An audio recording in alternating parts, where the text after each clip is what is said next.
বিস্তর দুর্নীতির অভিযোগ ক্ষমতাচ্যুত প্রধানমন্ত্রী শেখ হাসিনার মুখ্য সচিবের দায়িত্ব পালন করা ৬ জনের বিরুদ্ধে।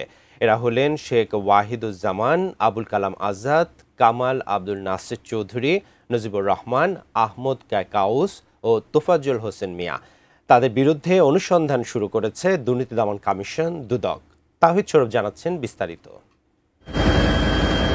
২০০৯ সালের জানুয়ারি থেকে ২০২৪ সালের ৫ আগস্ট পর্যন্ত প্রধানমন্ত্রী ছিলেন শেখ হাসিনা। তার শাসনামলে মোট ৮ জন প্রধানমন্ত্রীর মুখ্য সচিব হিসেবে দায়িত্ব পালন করেন। ছাত্র জনতার অভ্যুত্থানে ক্ষমতাচ্যুতি পর্যন্ত শেখ হাসিনার মুখ্য সচিব ছিলেন তোফাজ্জল হোসেন মিয়া। তার বিরুদ্ধে বিদেশে অর্থ পাচার সহ ঘুষ, বাণিজ্য এবং নানা দুর্নীতি ও ক্ষমতার অপব্যবহারের মাধ্যমে কোটি টাকা জ্ঞাত সম্পদ অর্জনের অভিযোগ রয়েছে। চলতি বছরের জানুয়ারি মাসে যার অনুসন্ধান শুরু করেছে দুদক। তার আগের মুখ্য সচিব ছিলেন আহমেদ কায়কাউস। বিদ্যুৎ খাতে নানা অনিয়মের সঙ্গে জড়িত থাকার প্রাথমিক প্রমাণ পেয়ে গত এপ্রিলে তার বিরুদ্ধে অনুসন্ধান শুরু করে সংস্থাটি। দেশের বিভিন্ন গুরুত্বপূর্ণ স্থাপনা ও শিক্ষা প্রতিষ্ঠানের মুরাল নির্মাণ এবং মুজিব শতবর্ষ পালনের নামে রাষ্ট্রের শত কোটি টাকা অপচয় এবং আত্মসাতের একটি অভিযোগ অনুসন্ধান করছে দুদক। স্বাস্থ্যকর অল টাইম ফ্যামিলি কেক, সব সময় অল টাইম হেলদি লাইফ।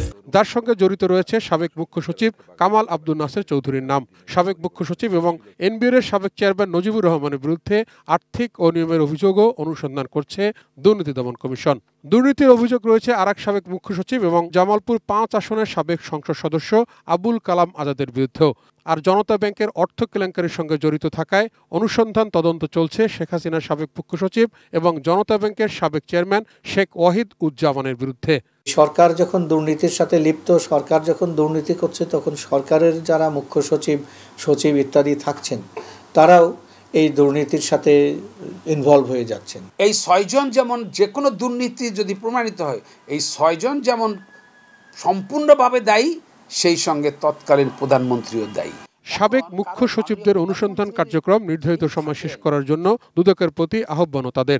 মুখ্য সচিব বা এইরকম পদের মানুষরা যারা খুবই উঁচু পদের মানুষ, তাদের বিরুদ্ধে যদি দুদকের থেকে অনুসন্ধান করে মামলা দায়ের করা হয় সত্যিকার অর্থেই দুর্নীতির কারণে, তাহলে অবশ্যই একটি বার্তা তো যাচ্ছেই যে দুর্নীতি করলে একটা সময় না একটা সময় ধরা খেতেই হবে, পার পাওয়া যাবে না। এই ৬ জনের যে অভিযোগ আসছে, আমি দুদককে বলবো তারা যেন অতি দ্রুততার সাথে অনুসন্ধান এবং তদন্ত সম্পন্ন করে চার্জশিট দেয় এবং আদালতের কাছে সোপর্দ করে, যাতে এর দ্রুত বিচার সম্পন্ন হয়। তা না হলে মানুষ দুর্নীতিতে আরও বেশি আগ্রহী হয়ে যাবে। তাহিদ সৌরভ, এটিএন নিউজ, ঢাকা।